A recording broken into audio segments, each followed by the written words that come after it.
کیا آپ پاکستان کو شمالی کوریا سے بھی بدترین کوئی جگہ بنانا چاہتے ہیں؟ کیا آپ ڈکٹیٹرشپ سے بھی آگے کسی جگہ پہ جانا چاہتے ہیں؟ جناب ایم پی اے مکر گیا، کہتا ہے جی میرا نہیں ہے، مریم نواز کا ہے، مریم نواز نے خود بنایا تھا پنجاب حکومت کا، میں کلہ نہیں ہے گا. اور جو ملک احمد خان صاحب ہے وہ کہتے ہیں جی مجھے تو پتہ ہی نہیں تھا اس کے بارے میں. یہ چیز بھی ہو رہی ہے. یعنی اور اس کو جو ہے وہ جوڑا گیا انگریز دور کا نو آبادیاتی نظام. یہ اس طرح کا ایک قانون ہے جو یہ لایا جا رہا ہے پنجاب کے اندر. اب اس کے اوپر نا لوگ الگ الگ رائے دے رہے ہیں. جو بہت قریبی لوگ ہیں پی ایم ایل این کے، نواز شریف کے، مریم نواز کے، وہ لوگ بھی بیچارے بولنا شروع ہو گئے. یعنی وہ صحافی جنہوں نے بہت سپورٹ کیا وہ بیچارے بھی بول رہے ہیں کہ یار یہ کیا مصیبت ہے. اب یہاں پہ جو ہے وہ نجم سیٹھی کا سٹیٹمنٹ بہت انٹرسٹنگ ہے. وہ یہ کہتے ہیں کہ آج یہ حکومت میں بیٹھے ہوئے ہیں، کل یہ اپوزیشن میں انہوں نے جانا ہی جانا ہے، تو پھر کی کرو گے تسی؟ یعنی انہوں نے پنجابی میں انہوں نے پوچھا، پھر ایک نظم بھی ان کو سنا دی. تو انہوں نے کہا مسلم لیگ نون کو یہ بات سمجھ آ جانی چاہیے، یہ پہلے بھی مشکل حالات سے گزرے ہیں اور یہ پھر بھی گزریں گے. تو تاریخ بڑی ظالم ہوتی ہے. یہی سارے قوانین جو ہے نا، چاہے یہ پیکا ہے، چاہے یہ ٹیکا ہے، یہ جو بھی ہے نا ان کے اوپر ہی لگنے. یہ مارشل لا بل بھی ان کے اوپر ہی لگنا ہے. یہ جتنے آپ سخت سے سخت قوانین بنائیں گے نا، یہ مڑ کے آپ کے اوپر ہی آئیں گے، کیونکہ باری باری سب کی باری. جب تک پاکستان میں ملٹری اسٹیبلشمنٹ کا احتساب نہیں ہوگا نا، تب تک پاکستان میں سب لوگ زد میں آتے رہیں گے اسی طرح کے ظالمانہ قوانین کے. تو ناظرین اب یہ اچھا، اس میں ایک استثناء بھی ہے. ایک اور بڑی انٹرسٹنگ بات جو ہے اس کے اندر، اس میں ایک استثناء بھی ہے. قومی پالیسی جس کے تحت بڑے منصب پر فائز شخصیات، انہیں استثناء دے دیا گیا اس کے اندر بھی کہ جناب باقی سارے تو جو ہے سماج دشمن ہو جائیں گے، باقی سب پہ تو یہ مارشل لا بل لگے گا، لیکن یہ جو ہے نا بڑے بڑے لوگ جو ہیں ان کے اوپر نہیں لگے گا. اس طرح جو پنجاب میں تیار کیا گیا جو نیا قانون ہے، اس کے تحت بھی حکومت اور اہلکاروں کو گڈ فیتھ میں اس سے استثناء ہوگا اور ان کے خلاف کوئی قانونی کارروائی نہیں ہو سکے گی. آپ اندازہ کریں، عام آدمی کی منجی ٹھوک دو، اپوزیشن کی ایسی تیسی کر دو، غریب آدمی کو رگڑا لگا دو، کوئی سوشل میڈیا پہ نوجوان آواز اٹھائے تو اس کا پورا گھر توڑ دو، جو مرضی اس کے ساتھ کرو. لیکن جب کوئی سرکاری ملازم کرے یا حکومت کرے تو آپ کے جی گڈ فیتھ میں کیا ہے. یعنی وہ ایک تاڑا کتا ٹامی تے ساڑا کتا کتا، یہ ایک مثال تھی، آپ کو یاد ہوگی. تھوڑا عرصہ پہلے علی امین گنڈا پور نے بھی ایک مثال دی تھی کہ ہم ناچیں تو یہ اور تم ناچو تو وہ. تو ہر ایک کی طرح کی اپنی اپنی زبانوں میں، پشتو میں الگ ہے، انگریزی میں الگ ہے، اردو میں الگ ہے، تو بہت ساری مثالیں بنی ہوئی ہیں. تو میں حیران ہوتا ہوں کہ یہ سب کے لیے الگ الگ قانون کیسے بنا سکتے ہیں. ایک ملک کے اندر الگ الگ قانون تو نہیں ہوتے کہ حکومتی آدمی اگر یہ گند مارے گا تو اس کو معاف ہے. آپ یہ سوچیں گے گڈ فیتھ ہے، یار کوئی اچھا سوچ کے ہی کہا ہوگا. لیکن کوئی اور آدمی اگر کوئی صحیح بات بھی کہے گا، اس نے ضرور برا سوچا ہوگا. اب یہ نیتوں کا فیصلہ کرنا شروع ہو جائیں گے. اپنی عدالتیں خود لگائیں گے، ججز نہیں لگائیں گے. ان کے اپنے سرکاری ملازم عدالتیں لگائیں گے، اپنی عدالتیں خود لگائیں گے، خود ہی فیصلے سنائیں گے اور خود ہی اس پہ عمل درآمد بھی کروائیں گے. یہ پاکستان کے اندر خاص طور پہ پنجاب میں کرنے جا رہے ہیں. میاں داؤد صاحب ہیں ایک وکیل، اور انہوں نے، میاں داؤد ایڈوکیٹ نے اس کی چند چیزیں ہائی لائٹ کی ہیں. اور جو چیزیں انہوں نے ہائی لائٹ کی ہیں نا، وہ 13 آرٹیکل ہیں آئین کے. آئین پاکستان کے 13 ایسے آرٹیکل ہیں جو بنیادی حقوق سے متعلق ہیں، ان کی خلاف ورزی کر رہا ہے یہ مارشل لا بل. تو میاں داؤد ایڈوکیٹ کے مطابق آئین کا آرٹیکل 4 یعنی مساوی قانونی حق، وہ چھن جاتا ہے اس سے. آرٹیکل 9 زندگی اور آزادی کا حق چھن جاتا ہے. آرٹیکل 10 غیر قانونی گرفتاری اور نظر بندی سے تحفظ، یہ بھی چھن جاتا ہے. آرٹیکل 10A فیئر ٹرائل کا حق بھی چلا جاتا ہے. آرٹیکل 13 دوہری سزا ہو جاتی ہے اس میں. آرٹیکل 14 عزت نفس کا تحفظ نہیں رہتا. آرٹیکل 15 نقل و حرکت کی آزادی نہیں رہتی. آرٹیکل 16 اکٹھے ہونے کی آزادی نہیں رہتی. آرٹیکل 17 سیاسی سرگرمیوں کی آزادی نہیں رہتی. آرٹیکل 18 کاروبار کی آزادی نہیں رہتی. آرٹیکل 19 اظہار رائے کی آزادی ختم. آرٹیکل 23 اور 24 جائیداد خریدنے استعمال کرنے کا حق ختم، کیونکہ ضبطی ہو جانا سارا کچھ. اور اس کے علاوہ بھی وہ یہ بتاتے ہیں کہ آئین کے آرٹیکل 175 سب آرٹیکل 3 عدلیہ اور انتظامیہ کو الگ کرنا کی بھی خلاف ورزی ہے. اب ناظرین اس طریقے سے یہ آئین کو پامال کرنے جا رہے ہیں ایک مارشل لا بل لا کر. دیکھیں اس میں ہوگا کیا.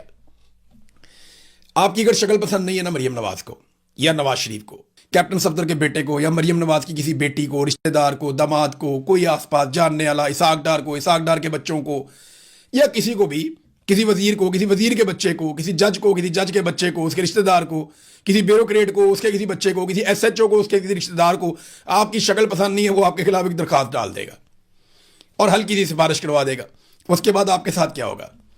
آپ کے بینک اکاؤنٹ بند، آپ کی جائیدادیں ضبط، آپ کا موبائل فون لے لیں گے، آپ کا جو ہے وہ بند کر دیں گے آپ کے موبائلز، آپ کا انٹرنیٹ کا استعمال یعنی آپ کچھ بھی سوشل میڈیا کے اوپر اپلوڈ نہیں کر سکیں گے، آپ کو وہاں پہ بھی کنٹرول کر دیا جائے گا، ڈیجیٹل نگرانی میں آپ کو ڈال دیں گے، آپ کے جسم کے ساتھ ایک ڈیوائس لگا سکتے ہیں۔ اور یہ تو گوانتا نامو پہ بھی، وہاں پہ بھی اس قسم کے ظلم جب امریکہ نے کیے تھے تو امریکہ کو پیچھے ہٹنا پڑ گیا تھا کہ جناب قیدیوں کے جسموں میں چپیں لگا دی جائیں، ان کو ٹریک کیا جائے، تو وہ ٹریک کریں گے جناب کہ یہ اس کے ساتھ یہ ڈیوائس ہم نے لگا دی ہے، تو یہ ڈیوائس جو ہے اگر یہ اتارا یا اس نے کچھ کیا تو اس کو پھر 3 سال کے لیے ہم جیل میں ڈال دیں گے۔ تو جناب عجیب و غریب قسم کی چیزیں آپ کے ساتھ کی جائیں گی، عملی طور پہ آپ کی زندگی ختم ہو جائے گی، یعنی آپ ٹریول نہیں کر سکیں گے اپنی مرضی سے، وہ آپ پہ ریسٹرکشن لگا دیں گے کہ آپ یہاں تک جا سکتے ہیں، یہاں سے آگے نہیں جا سکتے۔ وہ کمپیوٹر کے اوپر بیٹھ کے آپ کو دیکھ رہے ہوں گے کہ اس بندے کو ہم نے صرف بازار تک جانے کی اجازت دی تھی تو یہ پرلے بازار میں کیوں چلا گیا، یہاں میڈیکل سٹور بند تھا تو ادھر کیوں چلا گیا۔ یہ ہوتا ہے، یہ ہوتا ہے، اور یہ کریں گے، آپ دیکھیے گا مارشل لاء میں ایسے ہی ہوتا ہے۔ تو یہ چیزیں اس طرف لے کر جا رہے ہیں اور آپ کو زیادہ حیران ہونے کی ضرورت نہیں ہے کیونکہ ان کی یہی سوچ ہے۔ نواز شریف بھی بننا چاہتا تھا امیر المومنین جب پرویز مشرف نے بعد میں مارشل لاء لگا دیا تھا۔ ایک تو امیر المومنین نواز شریف بن جاتا، وہ بھی وہی ہونا تھا قوم کے ساتھ، پرویز مشرف نے مارشل لاء لگا کے بھی وہی کر دیا قوم کے ساتھ۔ تو فوج کبھی بھی کسی مسئلے کا حل نہیں ہوتی، مسئلے کا حل ہوتا ہے صاف اور شفاف الیکشن، قوم فیصلہ کرے کہ کس نے رہنا ہے اور کس نے نہیں رہنا۔ بہرحال قوم کو تو کبھی فیصلہ یہ لوگ کرنے نہیں دیتے۔ بہرحال آئین کی خلاف ورزی کرتے ہوئے اب ایک مارشل لاء بل جو ہے اس کی تیاری اگلے مراحل میں جا رہی ہے۔ روک سکتے ہو تو روک لو، اگر نہیں روکو گے تو میں نے پہلے بھی کہا، میں اب بھی کہتا ہوں کہ باری باری سب کی باری۔ ایک بات اور جو نجم سیٹھی نے کی بڑی انٹرسٹنگ ہے، انہوں نے یہ بتایا کہ جناب یہ آ کیوں رہا ہے۔ اس کی وجہ یہ ہے کہ حکومت ایک طرح سے یہ تسلیم کر رہی ہے کہ پاکستان تحریک انصاف کا زور نہیں ٹوٹا ابھی تک۔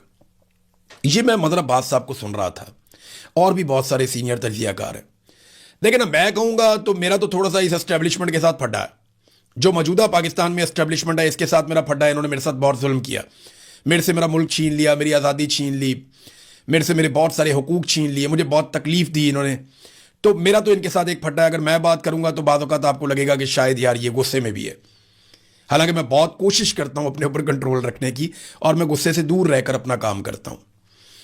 لیکن اب بہت سینئر لوگ جو میڈیا میں ہیں وہ یہ کہنا شروع ہو گئے ہیں کہ پی ٹی آئی کا زور نہیں ٹوٹا ان سے، انہوں نے سب کچھ کر کے دیکھ لیا اور یہ کوئی ایسا پولیٹیکل بیانیہ بنانے میں کامیاب نہیں ہوئے جس سے یہ پاکستان تحریک انصاف کو کمزور کر سکیں یا ان کے ووٹ بینک کو ہلا سکیں۔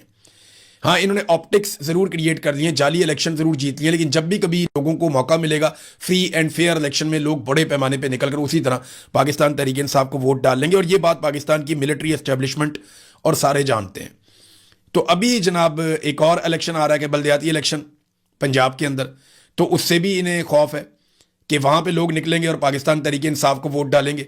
اگر ایک الیکشن بھی پاکستان کی ملٹری اسٹیبلشمنٹ نے پبلک پہ چھوڑ دیا اور الیکشن کمیشن کے اوپر دباؤ نہ ڈالا جعلی فارم 47 کے لیے، تو پوری کی پوری پی ایم ایل این، ان کی لیڈرشپ نواز شریف سے لے کے نیچے تک سارے کے سارے بری طرح ایکسپوز ہو جائیں گے، جیسے 2024 میں 8 فروری کے الیکشن میں یہ لوگ ایکسپوز ہو گئے تھے۔ ناظرین، اب سہیل افریدی صاحب نے ایک سٹیٹمنٹ دیا ہے اور ایک سخت سٹیٹمنٹ ہے ان کی طرف سے، کیونکہ 5 اگست قریب آ رہی ہے۔ اگر تو 5 اگست کا مومنٹم بنانا ہے تو پاکستان تحریک انصاف کو وہ اناؤنسمنٹ کرنی چاہیے تھی جو ان کے انٹرنل میٹنگ میں ڈسکس ہوئی تھی۔ مجھے یہ انفارمیشن ملی تھی کہ پاکستان تحریک انصاف میں یہ ڈبیٹ ہوئی تھی کہ 5 اگست کو ملک گیر احتجاج کیا جائے، 5 اگست کو پورے ملک کو نکالا جائے اور فیصلہ کن ایک لانگ مارچ کیا جائے، اور اس قسم کی تجاویز آ رہی تھی۔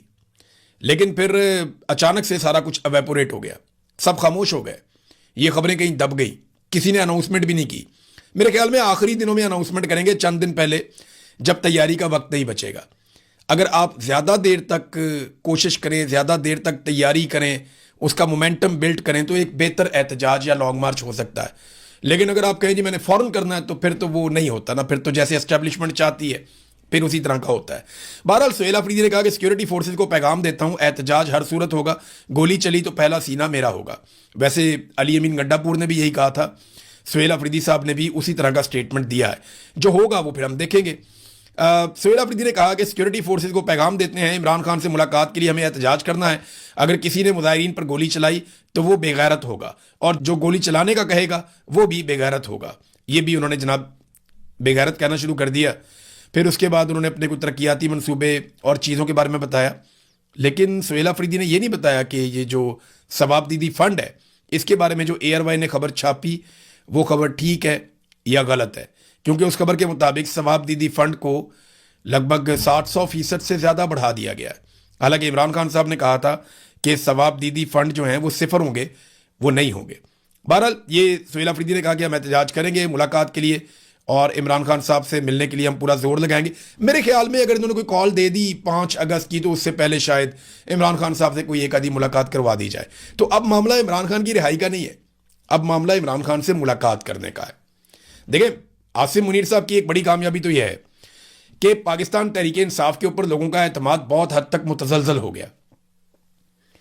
اب ہم یہ بار بار سنتے ہیں کہ جناب عمران خان کی فیملی کو کوئی کردار ادا کرنے دیا جائے جب تک کہ عمران خان صاحب جیل سے باہر نہیں آ جاتے. اس لیے کہ ورکر اب لیڈرشپ سے اب وہ انرجی لے ہی نہیں رہا. اسے لگتا ہے کہ جو سب سے مین آدمی ہے عمران خان، اس کے لیے لیڈرشپ کام نہیں کر رہی اور عمران خان کی فیملی کے علاوہ شاید کوئی وفادار بچا نہیں ہے. یہ اب کارکنوں کے اندر سوچ پیدا ہو گئی اور اب یہ مطالبہ بھی آپ کو سوشل میڈیا پہ نظر آتا ہے. اچھے خاصے پاکستان تحریک انصاف کے لیڈرز ہیں جو کہہ رہے ہیں کہ عمران خان صاحب کی فیملی کو آگے کیا جائے اور وہ احتجاج کو لیڈ کریں جب تک عمران خان باہر نہیں آ جاتے. اب اس قسم کی باتیں جو ہیں وہ عمران خان صاحب کی پارٹی کے اندر سے ہو رہی ہیں اور کارکن اس کے اوپر بڑا زور بھی دے رہے ہیں. تو یہ اسٹیبلشمنٹ کی ایک کامیابی ہے کہ ایک تو انہوں نے لیڈرشپ کو کافی متنازع کر دیا اور دوسرا ان کی کامیابی یہ ہے کہ لیڈرشپ کے جو مطالبات تھے وہ عمران خان صاحب کی رہائی، ان کی آزادی، ان کے اوپر جعلی مقدمات کا خاتمہ، مینڈیٹ کی واپسی، ان چیزوں سے ہٹ کر وہ یہاں تک آ گئے کہ جناب عمران خان صاحب کو اسپتال لے جائیں اور جناب آپ ہماری عمران خان صاحب سے ایک ملاقات کروا دیں. یعنی وہ مطالبات جو ایک پیک تھی ان کی، وہ بہت اونچے لیول کے مطالبات تھے، وہ اب بڑے نچلے لیول تک آ گئے. اور یہ ملٹری اسٹیبلشمنٹ نے اپنے ظلم کے ذریعے سے کیا ہے اور پاکستان تحریک انصاف کی لیڈرشپ ایک ایک قدم کر کے پیچھے ہٹتی رہی مفاہمت کے چکر میں، اور آج اب وہ وہاں کھڑے ہیں کہ وہ کوئی بڑا مطالبہ بھی نہیں کر رہے. ناظرین، امریکہ اور ایران کے مذاکرات اب قطر میں شروع ہونے جا رہے ہیں. یہ ایک بڑی ڈیولپمنٹ ہے اور اس میں جو خبر ہے میرے پاس وہ یہ ہے کہ امریکہ نے اور ایران نے ایک دوسرے کے اوپر دوبارہ سے حملہ کیا اور اس کے بعد دوحہ کے اندر اب مذاکرات ہوں گے امریکہ کے اور ایران کے، اور یہ براہ راست مذاکرات ہوں گے اور ایک ہاٹ لائن بھی قائم کی جائے گی امریکہ کی اور ایران کی فورسز کے بیچ میں. یعنی ان دونوں فوجوں کے بیچ میں ایک ہاٹ لائن قائم کی جائے گی تاکہ کسی بھی ہنگامی صورتحال میں جوابی حملہ کرنے سے پہلے یہ ایک دوسرے سے رابطہ